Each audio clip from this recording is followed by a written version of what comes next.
تمام کب کیا جاتا ہے؟ کہ جب میدان جنگ کے اندر موجود ہو، جب آپ دشمن کے سامنے کھڑے ہو اور دشمن کا مقابلہ ہو آپ سے، اس وقت آپ دعا کرتے ہیں کہ یا اللہ ہماری مدد فرما۔ یہ منافقین والی دعائیں اللہ تبارک و تعالیٰ کسی صورت میں بھی قبول نہیں کرتا کہ ایک طرف خون بہ رہا ہو اور دوسری طرف ہم مصلی پر بیٹھ کر جب وقت ملے اپنے کام اور کاروبار سے تو اپنے موبائل فون پر دیکھ کر ہم ان کے لیے دعا کر دیں اور اپنے آپ کو مطمئن کر دیں۔ ایک ہوں میرے مسلم حرم کی پاسبانی کے لیے نیل کے ساحل سے لے کر تاب خاک کاشغر، انتہائی قابل احترام میرے بزرگوں اور میرے عزیز نوجوانوں، السلام علیکم ورحمۃ اللہ وبرکاتہ۔ اللہ کا لاکھ لاکھ شکر ہے کہ جس نے آپ سب کو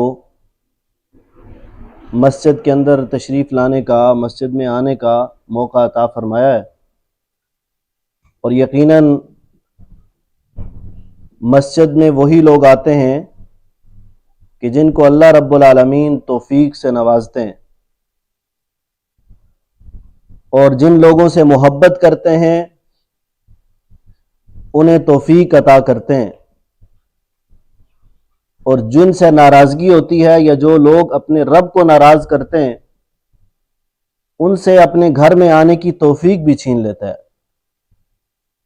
اس لیے آپ قابل مبارکباد ہیں، ہماری بہنیں قابل مبارکباد ہیں کہ اس معاشرے کے اندر کہ جہاں مال و دولت کے پیچھے، رزق حلال کے پیچھے صبح سے لے کر شام تک ہر فرد مصروف در مصروف ہے، اور ایسے وقت میں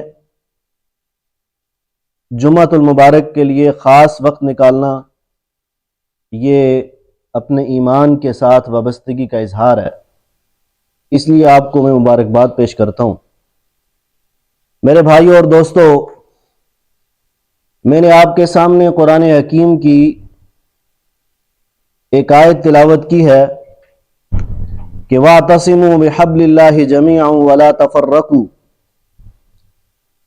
کہ اللہ کی رسی کو مضبوطی سے پکڑو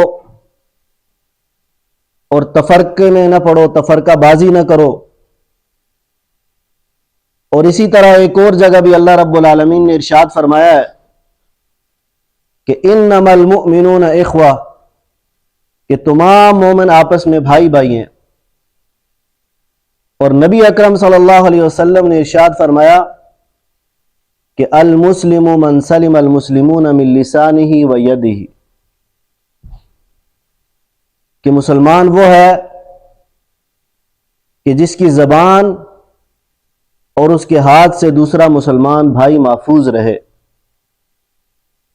میرے بھائیوں اور دوستو، یہ آیات اور یہ احادیث دراصل امت مسلمہ کے ایک تصور کی بات کرتی ہیں۔ جن لوگوں نے لا الہ الا اللہ محمد الرسول اللہ پڑھا، کہ جو ایمان لا چکے، ان لوگوں کی ایک ایسی اجتماعیت کی بات کرتی ہے کہ جس طرح وہ کجسد واحد ہوں، ایک جسم کی مانند ہوں، اگر ان کے جسم کے کسی حصے پر بھی تکلیف ہو تو پورے کا پورا جسم درد کرنے لگ جاتا ہے۔ اور اسی طریقے سے اگر امت مسلمہ کے کسی ایک حصے کے اندر کوئی مسلمان تکلیف میں ہو تو ہمارے ایمان کی کیفیت یہ ہونی چاہیے کہ جس طرح ہمارے جسم میں درد ہو تو پورا جسم تکلیف میں ہوتا ہے، اسی طریقے سے ہمارا پورے کا پورا بدن اور پوری کی پوری ہماری حص وہ بیدار ہو جانی چاہیے کہ اس وقت امت کا فلاں جگہ پر پریشان ہے۔ میرے بھائیوں اور دوستو، حبل اللہ کیا ہے؟ یعنی اللہ کی رسی کس کو کہتے ہیں؟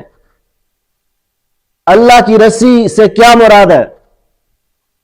مفسرین نے یہاں حبل اللہ سے مراد یہ لیا ہے کہ اللہ کی رسی سے مراد ہے یہ قرآن مجید. اور قرآن مجید اس لیے کہ اس کا ایک سرا اللہ رب العالمین کی طرف ہے، کیونکہ یہ اللہ رب العالمین نے نازل کی ہے، یہ کتاب ہی کلام اللہ ہے. اور دوسرا سرا امت محمدیہ کے پاس ہے، اور یہ اللہ رب العالمین کی رسی ہے کہ جس رسی کے ساتھ مضبوطی سے جڑے رہنے کی تلقین فرمائی گئی ہے. میرے بھائیوں اور دوستو، امت مسلمہ کے ساتھ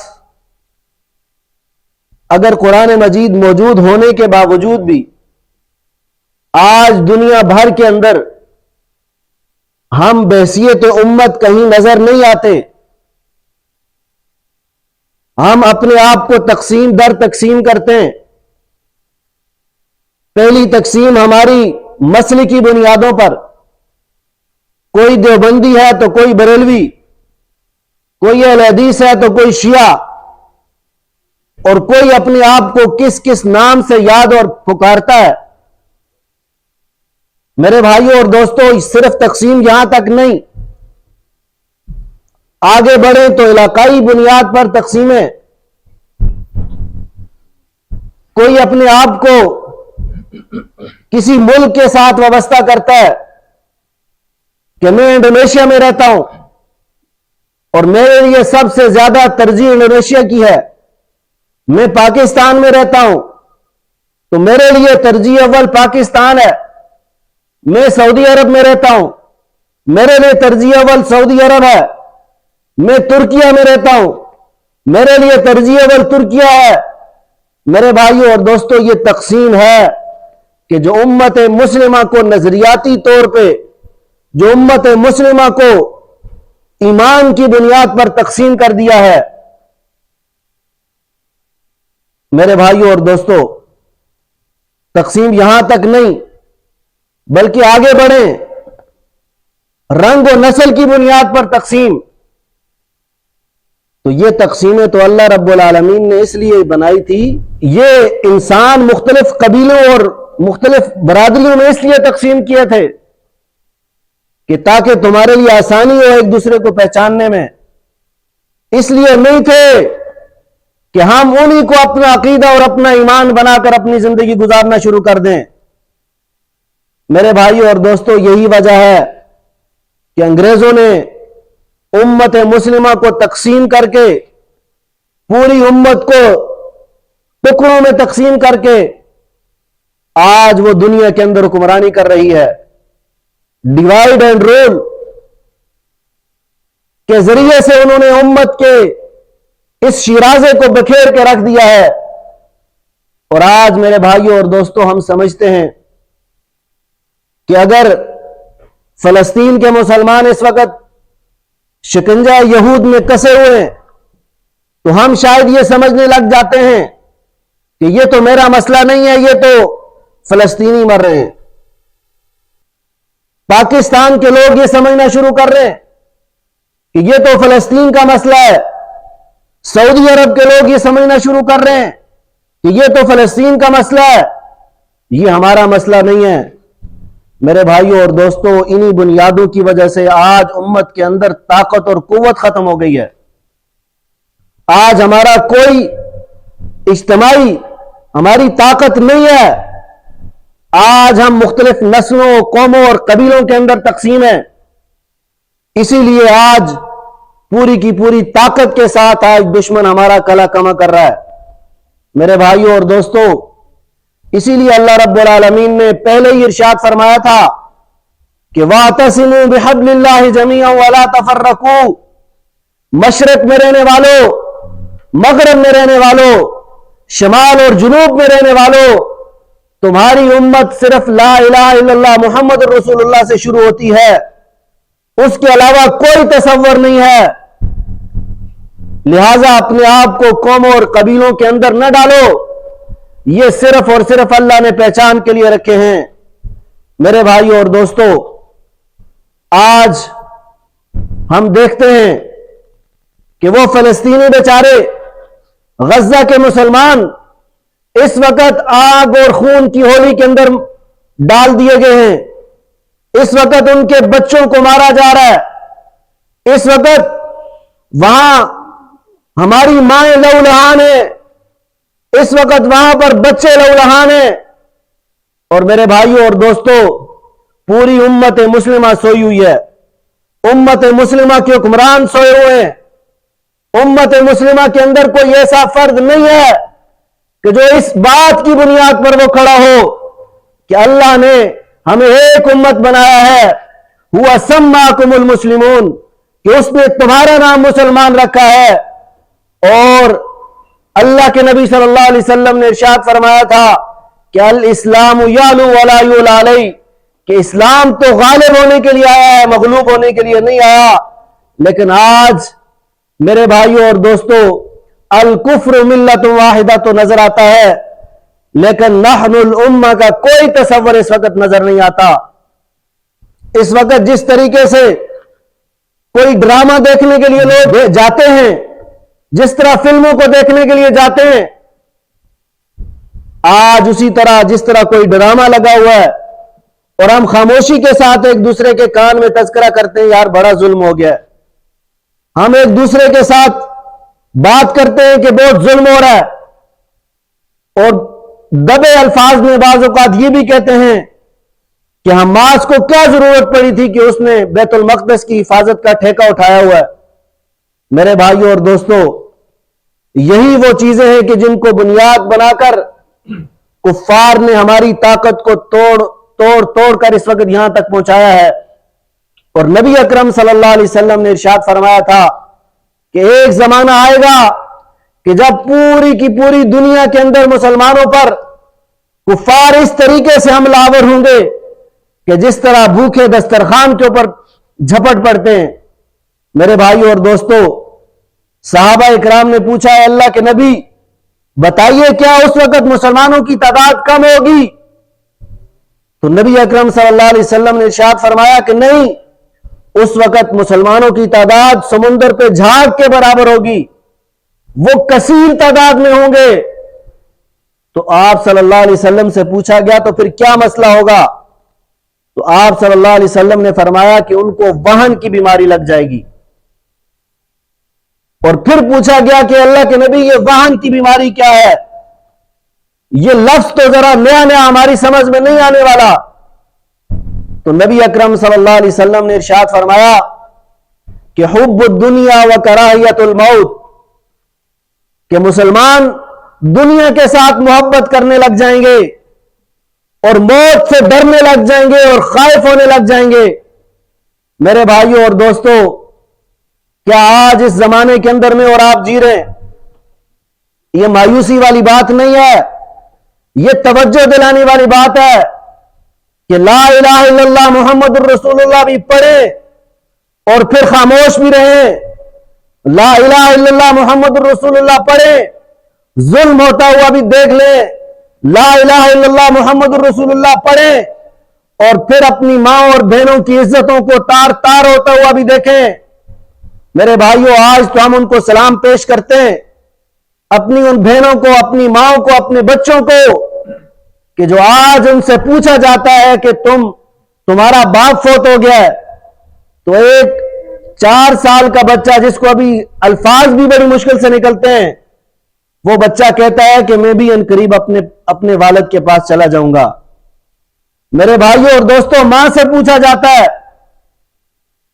کہ تمہارے بچے شہید ہو گئے، تمہارا میاں شہید ہو گیا، تو وہ کہتی ہیں کہ کوئی بات نہیں، وہ تو کامیاب ہو گئے اور ہم بھی انشاءاللہ ان کے ساتھ جنت میں ملاقات کریں گے. میرے بھائیوں اور دوستوں، کسی کے مارنے سے کوئی مرتا نہیں ہے، بلکہ شہید تو زندہ ہوتا ہے. لیکن امت مسلمہ کے 57 سے زیادہ اسلامی ممالک کو غیرت دلانے کے لیے یہ بات کافی ہے کہ 75 سالوں سے کسی ایک ملک نے ان کی عزتوں کے لیے کھڑے ہونے کی کوشش نہیں کی. 75 سالوں میں ان کے لیے مسجد اقصی کے تحفظ کے لیے کوئی ایک ملک بھی وہاں کے بچوں کو بچانے کی کوشش نہیں کی، تو بالآخر ان کے پاس کیا آپشن رہ جاتا ہے کہ جس مسجد اقصی کی حفاظت کی ذمہ داری پوری امت مسلمہ کی ہے، وہ صرف فلسطین میں رہنے والوں کے لیے نہیں ہے۔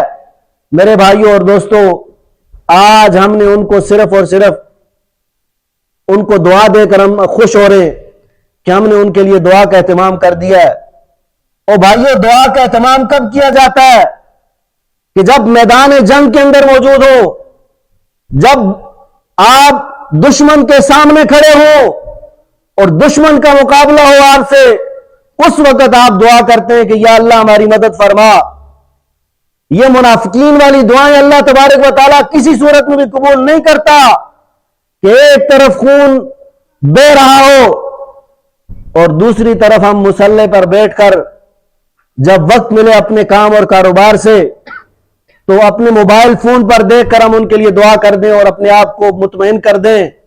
میرے بھائیوں اور دوستوں، یہ ہمارے ایمان کے کمزور ترین درجے سے بھی نیچے والی بات ہے۔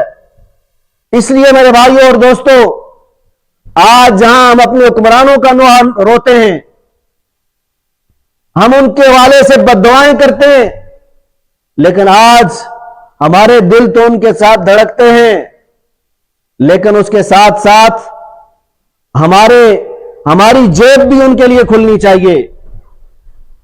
اس وقت وہاں اسماعیل ہنیہ، اس وقت وہاں کے مسلمان وہ یہ کہتے ہیں کہ ہمیں آپ کا یہاں پہ آنا ہماری ضرورت نہیں ہے، لیکن آپ کی مدد ہمارے لیے ضرورت ہے۔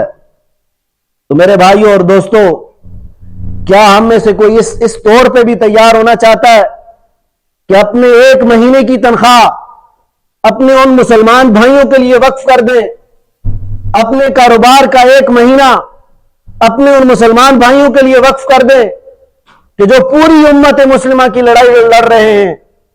ہماری ان دعاؤں سے 1000 درجہ یہ بہتر ہے۔ اس لیے میرے بھائیوں، دعائیں بھی تب قبول ہوں گی کہ جب اللہ تبارک و تعالیٰ دیکھیں گے کہ یہ لوگ اپنی دعاؤں میں، اپنے کلمات میں، اپنے الفاظ میں یہ سچے ہیں۔ میرے بھائیوں اور دوستوں، آپ سے میری درخواست ہوگی کہ ہم خاموشی کے ساتھ آنسو نہ بہائیں، ہم افسوس کا اظہار نہ کریں، بلکہ عملی طور پہ اپنے ان مسلمان بھائیوں کے لیے اپنی جیبوں کو خالی کریں، اپنے دلوں کو بیدار کریں، تاکہ ان کے ساتھ تعاون کی کوئی صورت ممکن ہو سکے۔ ورنہ اس وقت پوری دنیا کے اندر ان کا کوئی پرسان حال نہیں ہے، کوئی ایسا نہیں ہے کہ جو یہ کہے کہ صلاح الدین ایوبی کا کردار میں ادا کروں گا، کوئی ایسا نہیں ہے کہ جو خالد ابن ولید کا کردار ادا کرنے کے لیے تیار ہو۔ میرے بھائیوں اور دوستوں، آج ہمارا دل خون کے آنسو روتا ہے، اور ہم اپنے حکمرانوں کو بھی متنبہ کرنا چاہتے ہیں کہ یہ جو لڑائی ہے، یہ کفر اور اسلام کی لڑائی ہمیشہ سے ہے اور ہمیشہ تک رہے گی، اور اس میں آپ کو آپ کے پیسے، آپ کی دولت، آپ کے بنگلے، آپ کے بڑے بڑے پلازے آپ کو کسی صورت میں بھی نہیں بچا سکتے۔ اگر اللہ کا عذاب آپ پر آنا ہوا تو اللہ کا عذاب کوئی نہیں روک سکتا۔ اس لیے دولت سے محبت کرنا چھوڑ دیں۔ نبی اکرم صلی اللہ علیہ وسلم نے جو فرمایا تھا کہ وہن کی بیماری ہوگی، تو اس وہن کی بیماری کو اپنے دلوں سے نکالنا پڑے گا۔ ہمیں اس بات پر یقین کرنا ہوگا کہ یہ دولت بھی اللہ رب العالمین نے دی ہے اور موت بھی اللہ رب العالمین عطا کرے گا۔ دنیا ساری کی ساری ایک طرف ہو جائے اور یہ فیصلہ کر لے کہ ہم مارنا چاہتے ہیں، تو دنیا کی ساری طاقتیں اکٹھی ہو کر بھی کسی کو نہیں مار سکتی ہیں جب اللہ تبارک و تعالیٰ کسی کو نہ مارنا چاہے۔ اور اگر ساری کی ساری دنیا جمع ہو جائے اور وہ یہ فیصلہ کرے کہ ہم نے فلاں کو بچانا ہے، تو وہ نہیں بچا سکتے جب اللہ نے فیصلہ کر لیا ہو کسی کو لے جانے کا۔ اس لیے میرے بھائیوں اور دوستوں، آج ہم نے ایک کام کرنا ہے کہ اپنے نظریات کو درست کرنا ہے۔ ہم امت کا تصور اپنے اندر رکھیں۔ آج کے بعد ہمارا ایک ہی نعرہ ہو کہ نحن الامہ، ہم ایک امت ہیں، وہ یار امہ، کہ ہم ایک امت ہے، اس کے علاوہ ہماری کوئی تقسیم نہیں ہے اور ہم کسی تقسیم کو بھی نہیں تسلیم کرتے۔